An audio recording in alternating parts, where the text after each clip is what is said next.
Hello, my name is Michael and I'm speaking to you from the verse. Now, if you're not sure what the verse is, I encourage you to go to my website at rewritingtheverse.com, and that's where you can find out all about the verse. And I encourage you to go to the updates, which include written updates, and all the YouTube videos are on there as well. I am a past life regressionist and rewriter, and what this means is I can go back and rewrite timelines to a higher level outcome. And what I have been guided to do over the last several months especially has been to utilize twin flame and divine masculine and divine feminine timelines to help lift us through major astrological dates and portals. This video is specific to the upcoming May 5th, 2020 portal, so 5/5/2020. And this is another gateway that will help us through the ascension process. And yes, we are well into the ascension process and have a lot more to go, but this will be another major transition point for us. I have already completed a past life regression today that is connected to this upcoming portal, and in this video I will share with you the details about that. Now, as far as the rewriting portion of it, I have not formally put that into place yet. I have been given guidance as to what point needs to be adjusted, but I have found that it's very powerful to do those live on these videos so that we can experience that together. And at that point, I won't know how it will go either, so we will find out together. So at this point, I will go ahead and start sharing the past life regression, and just to acknowledge that I am actually in a different location today. I have been for about 6 weeks now, staying at another location during this stay-at-home order here in Texas. And so I've brought my happy Buddha with me, and my cat is somewhere here in this room. She may show herself during the video, but we're still in that situation. So just to acknowledge again that I am not in my typical place. So this past life regression starts out at, what did they say? I'm going to remember now, about 8,000 years ago. So we're looking at approximately 6,000 BC. So that's what I usually do. I find out up front how long ago we're looking at, and then I ask approximately where we're at physically. And they told me that this is somewhere in Lower Egypt. So I'm assuming that that's somewhere, what we know now is Egypt, in the southern portion of it, someplace. So the first thing I see is a very dry, desert-looking landscape. I do see some I would say tall hills in the distance. However, pardon me, it's extremely dusty, sandy, I suppose, sand in the air. So you can see the hill, but it's very, there's a lot of dirt in the air. And I believe somebody is walking. I think I'm seeing through their eyes. I never got a name for him. But he's walking across this desert in this really hot environment. But as he's walking, there is a thunder lightning storm that comes through. And after the rain, you can actually see the visibility wasn't very good the first time where all that sand was in the air. However, now the visibility is very good, but now it's I got the word balmy, and I'm not sure if I've even experienced balmy. I've experienced humid, and I feel like I can actually kind of feel what it's like for the man. Very, very extremely humid, let's just say that. But anyway, it is not stopping him from walking towards that hill. In fact, I see that he finally gets to it, and it's actually very, I got the words craggy that's a real word. But basically, really no vegetation or anything, just a lot of very sharp, steep angles to the rock. And he actually has to do some rock climbing to get up this hill. So he is going there on purpose. This isn't accidental that he runs across this place. He actually was on a search for someone. He apparently had been told that if you have a question, any question that you need an answer to, there is some hermit guy that lives out in a cave on the top of this hill here that you can go and ask that question to, and you'll get your answer. Now, he was warned that to be patient, because this man is not necessarily, there was like a phrase of, basically he's slow to respond, but he will eventually respond if you're patient enough. Basically, something like that. So this guy in this cave has some sort of a reputation, enough so that people come to him. And they scale that very rocky hill to get to that cave. So that's where this man is going. And he does make it to the opening of the cave, and it really is literally just a hole in the side of this hill, maybe about 10 to 12 feet deep. It's not a very big cave. And yes, there is what looks like a very old man sitting cross-legged at the back of the cave. He's got long hair, long beard, definitely been up there for a long time. Probably, maybe he's never had his hair cut since he'd been up there.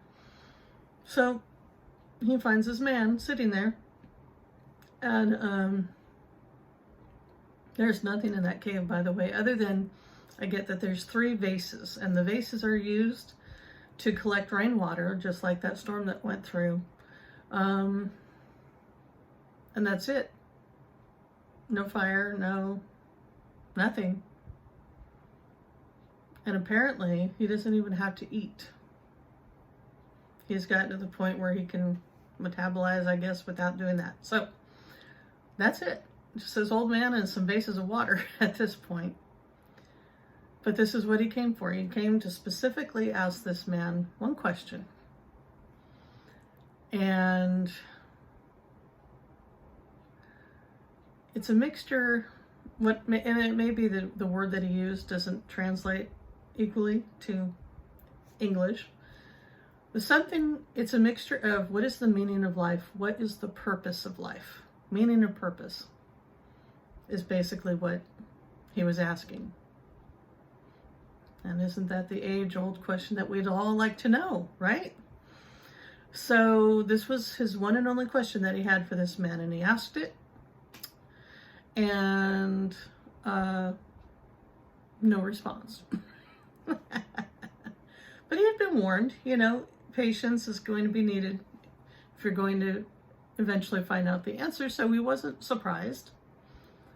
He knew the man had heard him or understood him anyway, it appeared anyway, so he didn't really push the issue. So when he didn't get a response that night, no problem, he'll just sleep there until he gets the answer. Almost 2 weeks later,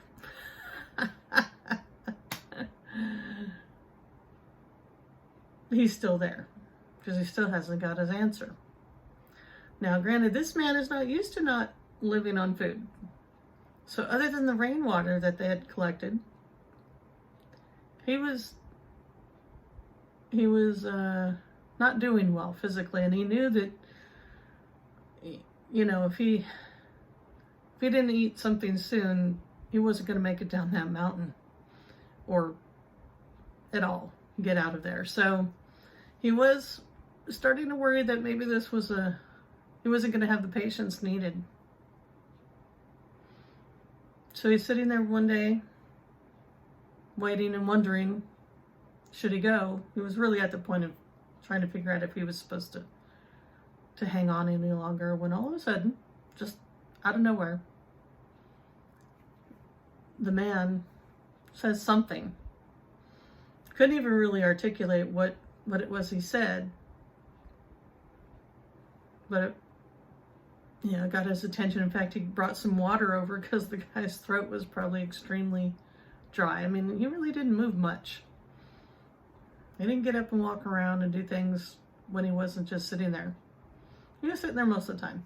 Anyway, he brought the water over, and the young guys, what did you say? What was? And eventually the man said it again. Now, I'm being told to say that the man is always aware. I don't know if he ever truly sleeps. His eyes are always open. But he never made eye contact with the young man and when I say young, he's probably about 30 years old. So, but compared to the guy in the cave, he's young. But he never makes eye contact. Never really looks at him straight on. But anyway, and he croaks out the word again. Just one word. Love. Love. Which is actually, I'm getting very disappointing for the young man to hear that that's it. I came all this way, and he's not saying this, but he's thinking, I came all this way. I starved for 2 weeks for love. But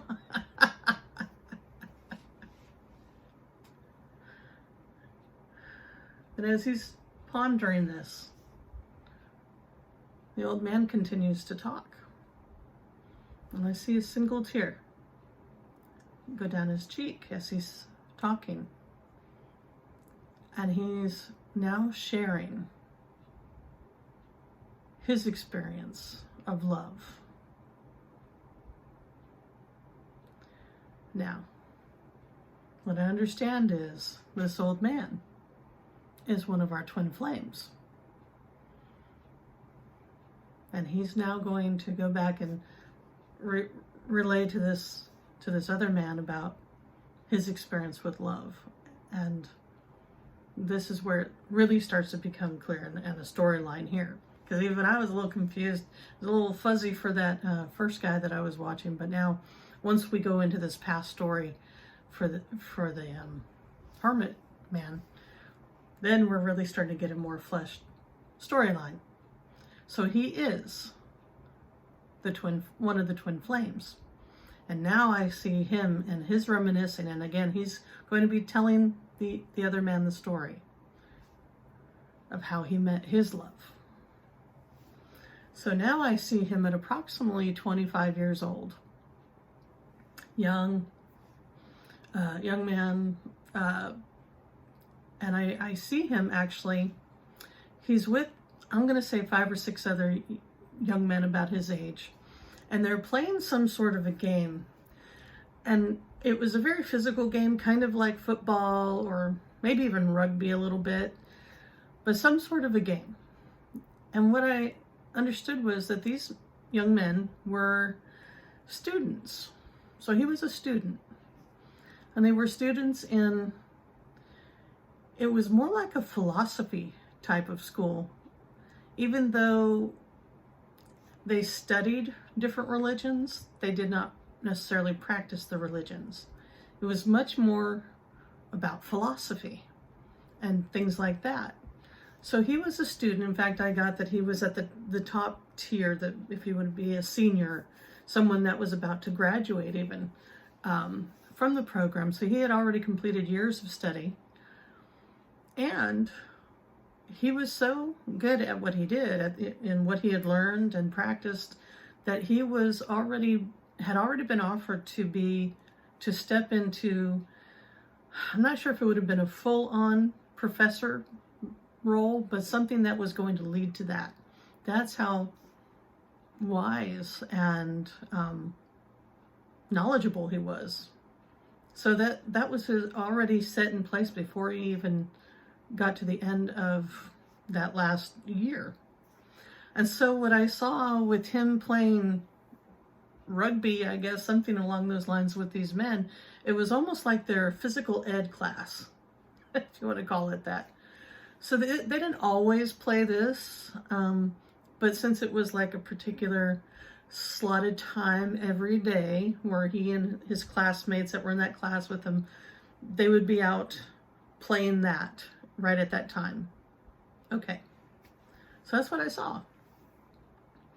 And they would be out playing that very near the well that people used in, it was a little town. It wasn't a big city, but a little town. And that was one of the main wells that people would come to and draw water from. And that's where they would play their rugby. Anyway, but that's why apparently he did not notice this young woman until he had that class where at that time of day they would be out playing and she would come to that well to gather water. She was, I think, one of her main duties was being a water girl, basically, coming, bringing big vases with her, filling it with water and returning to wherever she came from. So this is how he finally saw her. And after he noticed her, he would then excuse himself, noticing she comes every time they're out there. He would excuse himself to come get a drink of water. And so for a few minutes, while she would be filling up the vases, he would come over and talk with her. And it was love at first sight for both of them. I really get that her beautiful brown eyes just melted his heart. And he was a very, if you want to say, mental person. This is why philosophy really called him. He loved to think things out. It was all about thinking and figuring things out. But this was so different for him because this was from the heart, and it was amazing, something he had never really experienced before. And for many days, this is what he would do. He would come over, they would have that few minutes of engagement before she'd have to take the water back, and eventually he asks if there's any way outside of that time that he could meet with her anywhere, just to talk, just to whatever. And there was the only opening apparently that worked, at least for both of their schedules, is later in the day. She was responsible for like cleaning some stables. And so if he could get away from whatever he was doing, he could meet her there for a little bit, which is what they started doing. So now he comes to this stable. He helps her do whatever needs to be done in there. I mean, talking about scoop and poop and everything, all that wonderful stuff, but he's there. He helps her get it done quickly so that whatever time is left over, they can spend together. And yes, it does become physical pretty quickly. They absolutely are in love. They make love pretty much every time they get a chance to. And it's wonderful. I mean, he's just experiencing something so amazing. And what I was told during all of this, he knew so much about book learning and knowledge, but love, at least, is one of those things that cannot be taught. Poems can be written, words, you can analyze it all you want, but to experience it, truly experience it, is the only way to learn about it. Or at least a really good way to learn about it. You won't really understand it, I guess is what you can't really truly understand it until you experience it. Let's just say that. Okay, so everything is going well. They are just in love. And one day she finally says, "I'm pregnant." Which actually they're both very excited about. This is amazing. And now what do we do? My understanding is the hesitation of doing something quickly was as he's coming to the end of his school time and about to go into professorhood with his school, which was his plan for many years. This is what he's been wanting to do and what he's trained to do, really. This is an all-male school. None of the professors have wives. None of them, there's no women present in this school in any way, shape, or form. It doesn't look like it's possible to incorporate her into his dream of becoming a professor there. And the idea of going off and trying to create a job somewhere else that he's not he doesn't have any training. I mean, you could just see how this is a problem, or at least it appears to be a problem.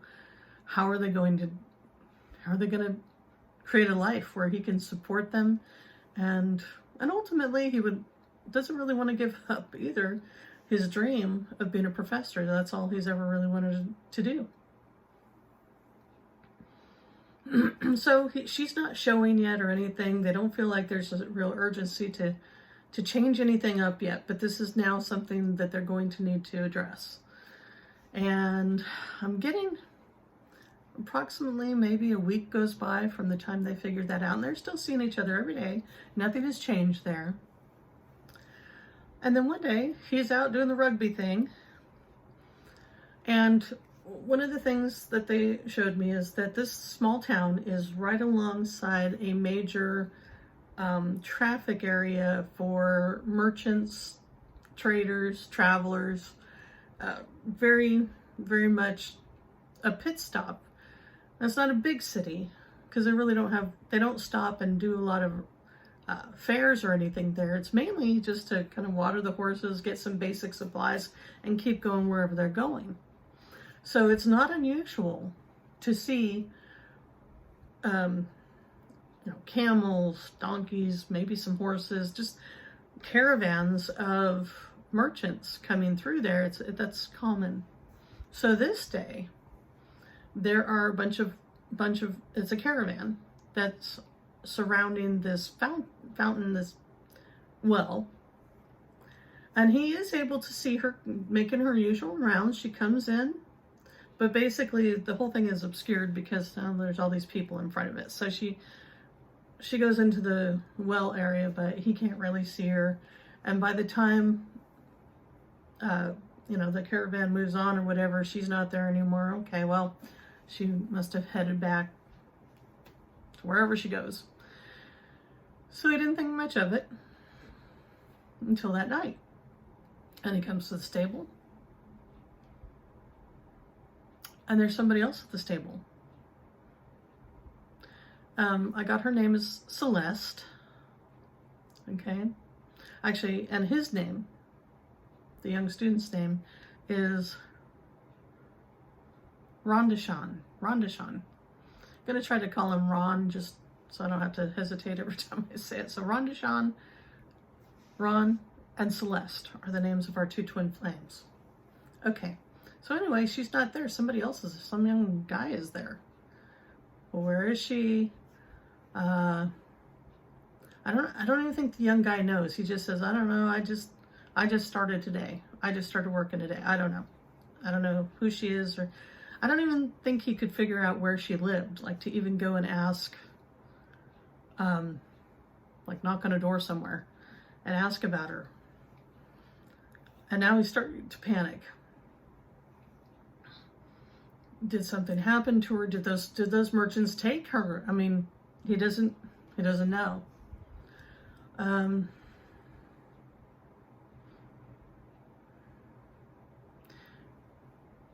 Trying to think if he waited until the next day or decided, I think he might have gone that night. Because as soon as he figures out that she's gone, he deducts that it had to have been those merchants, that caravan that had taken her. And at this point, school, professorship, not on his mind at all. There's no hesitation once he finally decides that is what must have happened to her. He leaves that town and he starts trying to track down any of those caravans that might have come through to find her.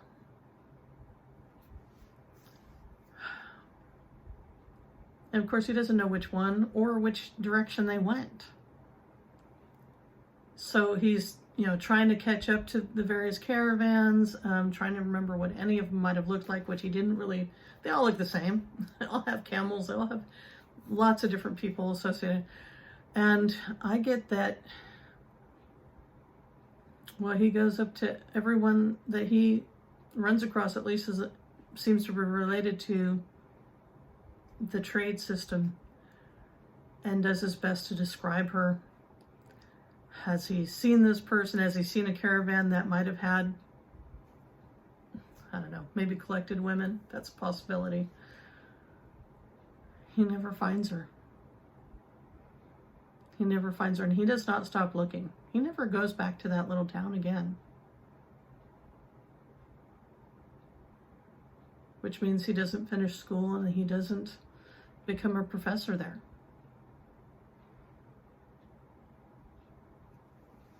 I'm getting that at least 6 months he looked and looked and looked. And never found her. Never had any clue where she ended up, who she ended up with.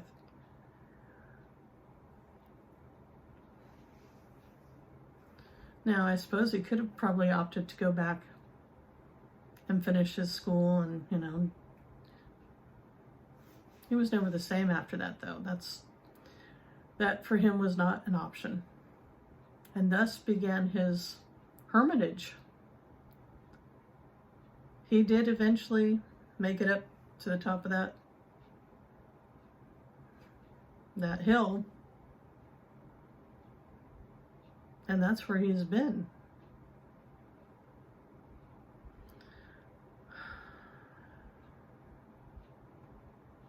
And obviously got himself enough of a reputation. Remember, he was at the top of his class. He was extremely knowledgeable and had been asked at a very early age to become a professor. So he did have something to offer the world. If you took the time to crawl all the way up that hill to him, he might have something to offer. Well, this is how he ended up there. So he conveyed this to the young man in his cave. And for those few minutes while he was conveying this and talking about her, he was like a young man again, in the way he looked in his face and the way he talked. And all that age, all that hardened years of isolation disappeared. And the love shone through. Never died, for sure. He's been holding that this entire time.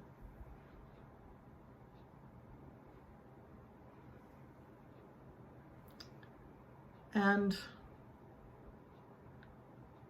what we find out is that at some point in his story, towards the end, the old man finally says her name. Celeste.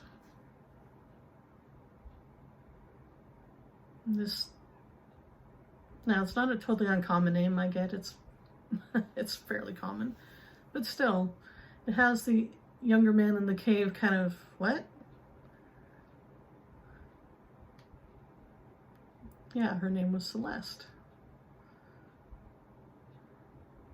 He did not know what this old man's name was. This man had gone by his regular name for since he'd been up in the cave, probably. He was just some old hermit dude. When he finally puts two and two together, and his age,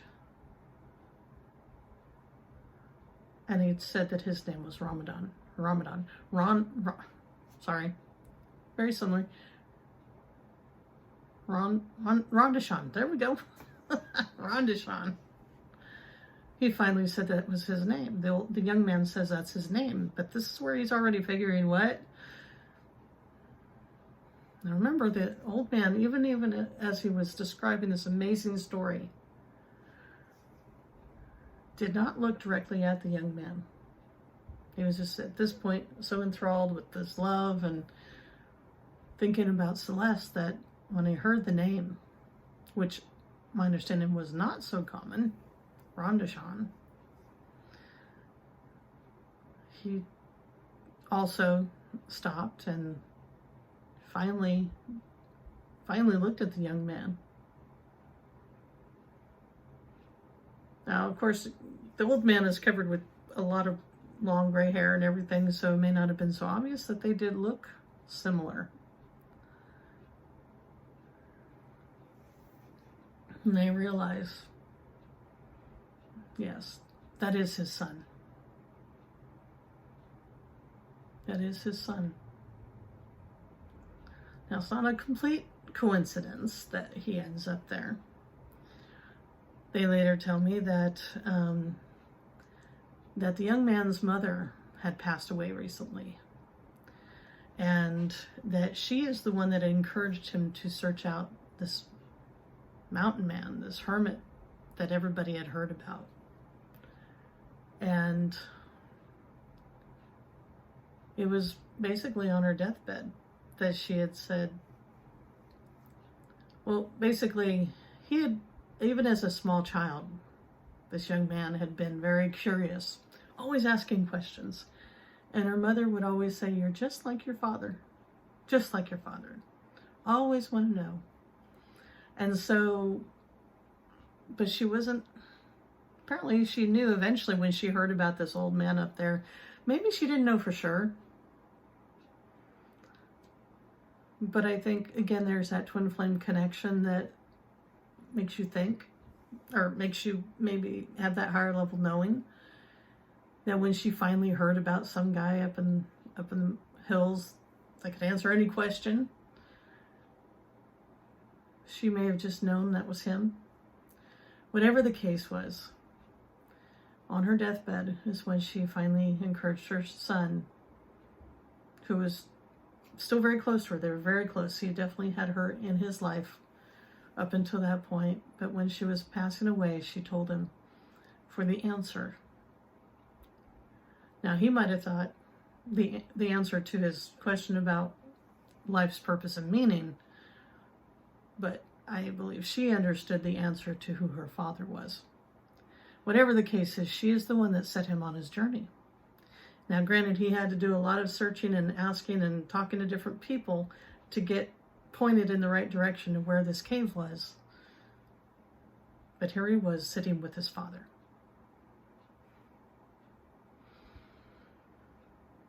So I see the joy starting to well up on the old man's face. Well, both of them. I mean, I think the young man knew from an early age whoever his father figure was not his birth father or his biological father. So to finally meet his biological father was moving, but I can see that the knowledge of this being his son was very moving for the older man. Very moving. In fact, I see him shaking physically as he makes this realization.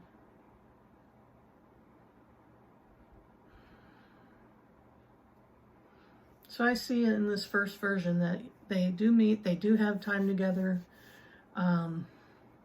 There is a relationship there.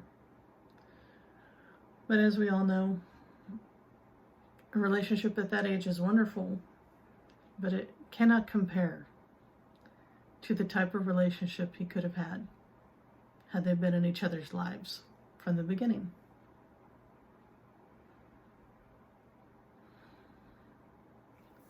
So that is the first version.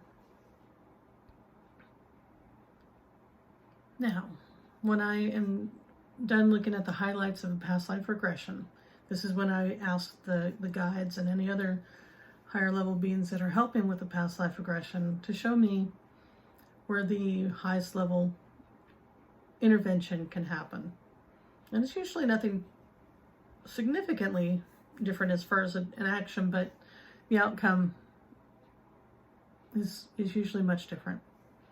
So I'm going to take a drink of water here, and we'll see what happens with this.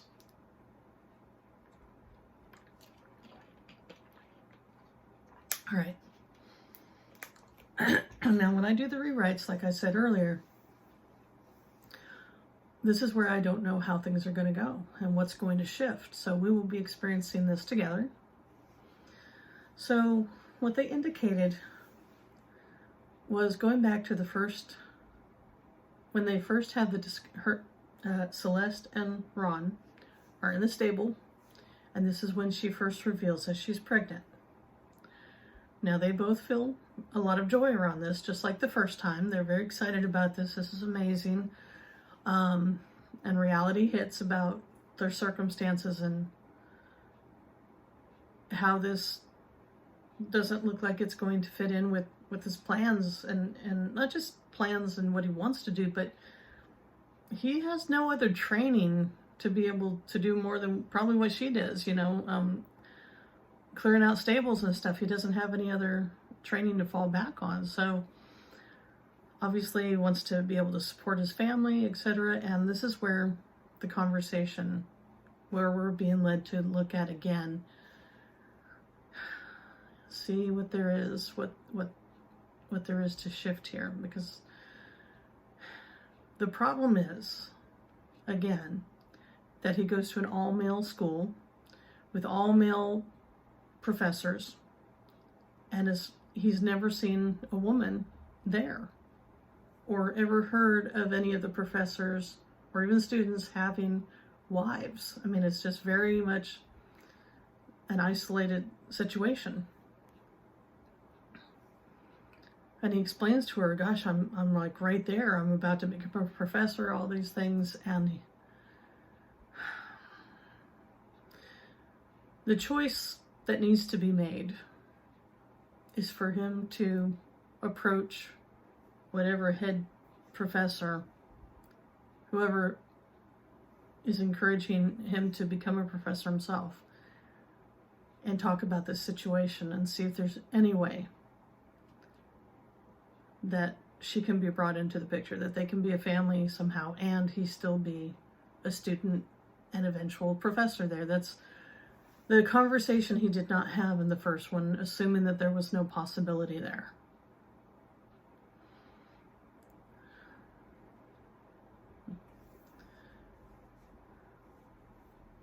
So what I'm being told is, in so many lives, and this isn't just for these two, but for twin flames, especially divine masculine and divine feminines, when they try to come together, usually there's choices that has to be made, sacrifices that have to be made. Do you have the family and the love, or do you have maybe the life purpose or the mission? It may be some other choices in there too, but those are the two big ones, I believe, that are constantly impacted. This either or conversation. What I'm getting at, that this is about an and conversation. That we're at the point in our timelines right now, in this timeline, in today's age, where sacrificing one or the other is no longer needed. In fact, we need to be doing it all at the same time. The life purposes are not going to be nearly as powerful without our twin flame there right next to us. And obviously, if you are only focused on the mission, you are not going to fully experience that relationship that's meant to be, well, if it's love-based, like twin flames are, and divine masculine and divine feminine, well then, if we don't have that, we're missing out on the meaning or purpose of life, right? And so that's what I'm getting right now. That he needs to approach his, I'm going to call him a dean based on college experience, the dean, and like the very next opportunity he gets,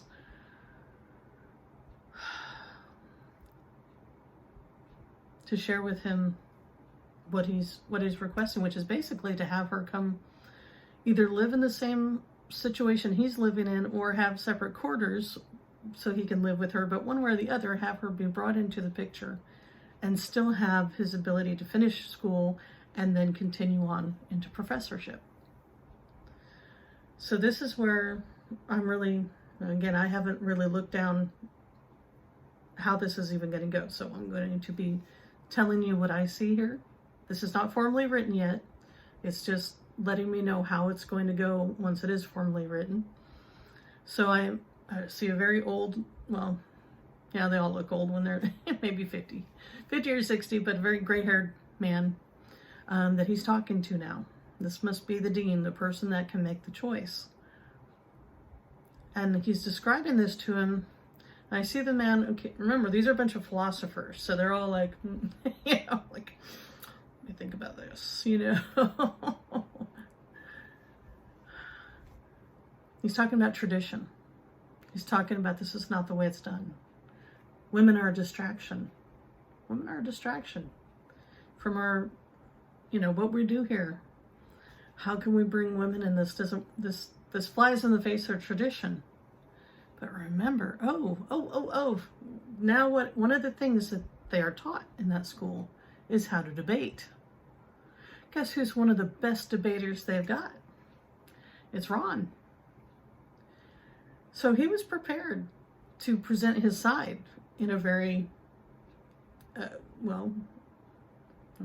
like a debate.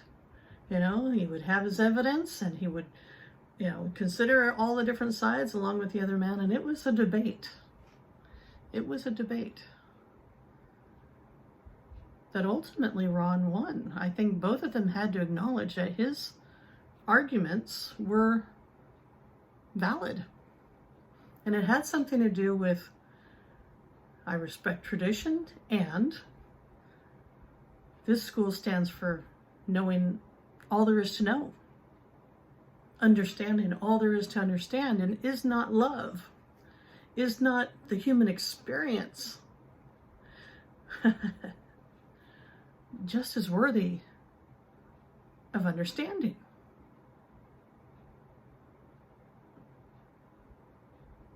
And that conversation filtered through all the mental walls that were there. And I'm getting some tingles on this, and the dean couldn't find an argument against it.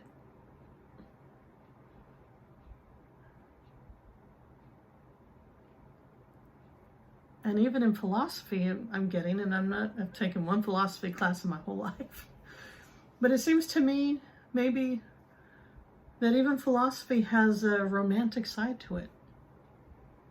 It's just what's coming to me because I can't really say I know this, that even that has a romantic side to it and acknowledges and discusses love on a mental level. But yes, they don't have the actual existential experience to say they know it and they understand it. I'm telling you, this is the argument that had the dean speechless. So he actually granted his request. I do believe they had to have a separate little, because I think it was kind of like a dorm experience. So yeah, they had to have a little building off to themselves so they could actually live as a couple. But he was still a student. And what this did was open it up for the entire school. Now, this is already considered one of the most progressive schools of its kind. So this really was, which I think was another part of the argument, really was another reason to do it. So they would be on the cutting edge, right? Whatever the case is. It opened the doors for other people to experience this. Even, I'm getting actually the professors were very happy about this because these were older men. I mean, these weren't even young guys. These were older men that many of them had given up on having that kind of life. It was almost like being a priest or committing to be a priest, committing to be a professor in one of these places. You're giving up that side of things to do it. So I think many of them were very happy about this. So they, pretty quickly were not the only couple on campus. Let's just say that. So thanks to Ron and Celeste, And the energy is starting to build now. We're getting close to actually formally rewriting this. In fact, we're going to do that right now. Here we go. I couldn't even wait to finish my sentence. I'm rewriting this right now. Right now.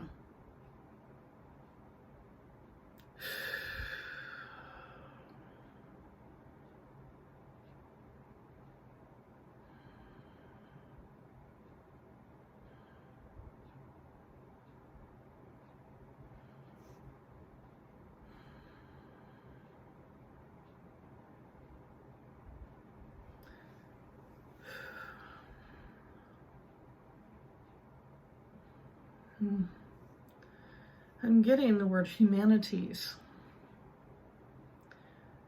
You know, that there is a certain level of that present in today's colleges and universities. But now, 8,000 years ago, in the earliest equivalent of universities, whatever this may be, now, this is before, you know, we think about Aristotle and Socrates and those kinds of people. I believe this is before even their existence showing up in Greece. Maybe Egypt is now the birthplace of at least a higher level version of philosophy and humanities. So you're not losing one for the other, you're just bringing in another level. And just think, if we had a lot more humanities a lot earlier in history, maybe a lot of the wars and things may have not happened in the way that they did. So now, 8,000 years ago, there's a huge surge. I'm feeling the energy right. It's in my heart chakra area. I'm feeling a huge energy coming in right now. It's actually coming in from this direction, which I think is interesting because a lot of times when I do these rewrites, I feel it coming in from the left. In fact, I did my hands different today, which usually is my right. But in the moment, I felt to bring the left one up. And now the energy is coming in from a different direction. And I'm getting the word full circle. Full circle. Somehow this has closed a circuit.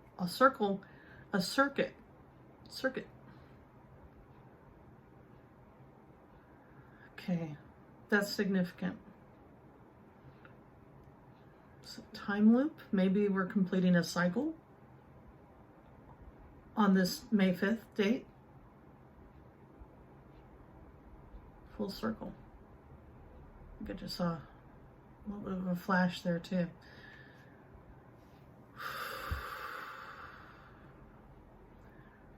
Humanities. 8,000 years worth of it now. And I'm getting it's a much more pure form too. Whatever version of humanities were brought in back then, we're so much more pure. In this day and age, everything is tainted. Everything, including humanities, is tainted by the matrix, by the negative energies that have surrounded this planet for so long. But what comes in back then is pure. And the idea of love, it truly is the answer. Maybe to every question. Okay. I'm not an expert on this movie, The Hitchhiker's Guide to the Galaxy.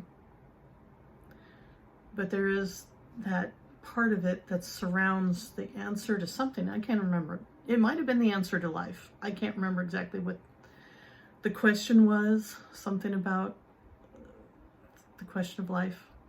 Something like that. Something probably very similar to Ron's original question. Now the answer in the movie, spoiler alert, was 42. I'm going to say the answer now is love.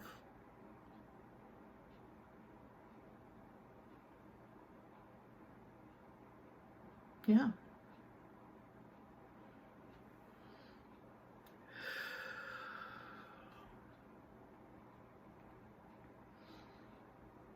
So he gets to have it all. Ron and Celeste, they get to have it all. They get to live out a life purpose. And obviously, if a huge part of his purpose was to experience and then help guide people, teach people about love, well, they both were a part of that, now weren't they? So they had love, they had each other, the twin flames got to experience their life to the fullest, and he got to continue to do what he was called to do, what both of them were called to do. That was their life purpose. They just brought in a whole nother level of humanities and the understanding of love on this planet, at a whole nother level. I'm getting they brought in an early Renaissance, actually. Earlier than what we hear about, or what in our traditional history. Oh, no, this is going to help bring in humanities and love and the Renaissance type of energy way earlier. And it's not going to be anchored in, I guess it would be Italy in the original version. Well, now we're looking at Egypt being the birthplace. Wow.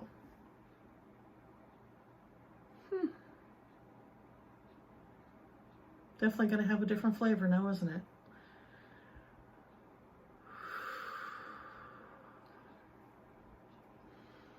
I feel like there's something else about this that we need to understand before we wrap up.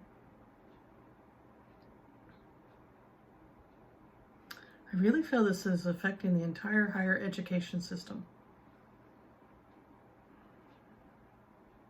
where mental knowledge can now live happily with existential experience and be taught equally and with the same level of appreciation. That's a first.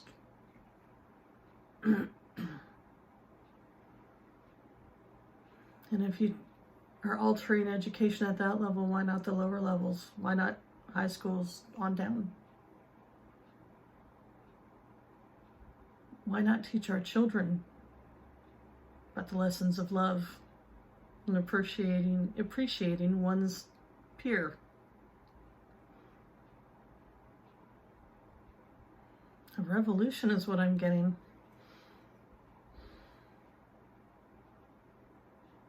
I want to say it's almost like the 60s, minus the drugs.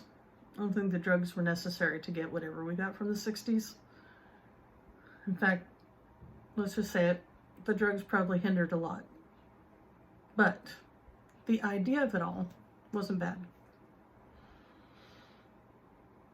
I'm getting, wow, this is changing the entire education system across the world, because it started in Egypt, but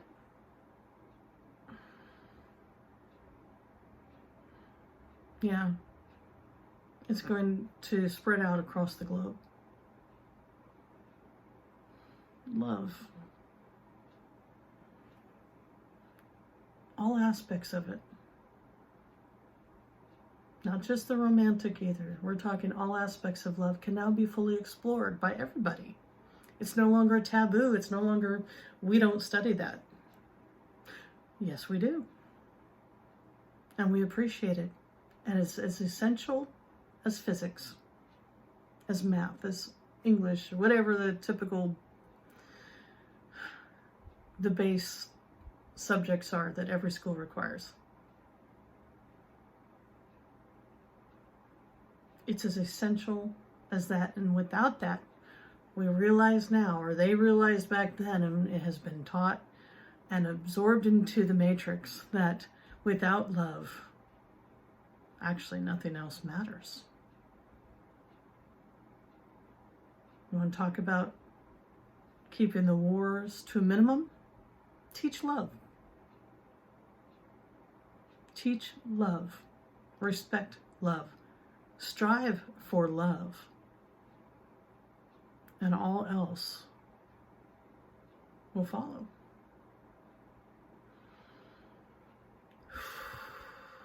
Wow. Okay. I guess since the whole planet is on lockdown right now, this might be a good time to revamp education. You think?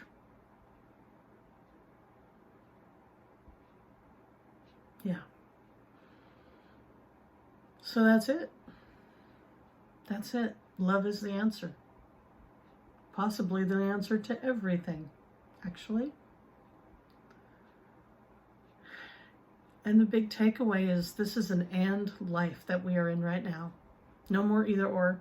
No more having to sacrifice something that's truly important to us to be able to have the other.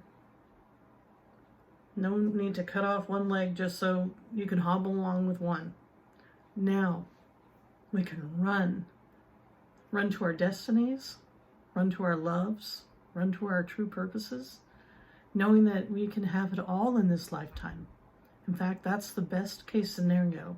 That's the highest vibrating outcome, is if you can have at least those two things and whatever other things that you're truly passionate about. You can have it all right now. Yeah. So, if you enjoyed this, please like, share, and subscribe. I encourage any comments that you have. One announcement though, I am changing things up a bit as far as I have, for the last several months anyway, been doing past life regressions related to the moon, new moon and full moon phases. At this point, I feel I'm being guided to drop doing those. But that doesn't mean that if something significant doesn't still happen on that day, like the last full moon was on a major date. So it could be incorporated in if I'm called to do so. But for now, I believe I'm not going to be doing those anymore. I do acknowledge, though, that there is a full moon on 5/7, a Scorpio full moon, a super moon, that will be definitely impacting the energy of the 5/5/2020 portal. So just know that that's there, and it is helping with that transition. But at this point, I'm not being called to do those anymore. I will continue to look at significant dates like equinoxes, solstices, eclipses, things like that. And like the next major gateway is also 6/6/2020. That will definitely be one that I will cover as well. So things are shifting a little bit in what I'm being called to do, but at this point, that's what it's looking like. So thanks all for being here. And until next time, peace and joy.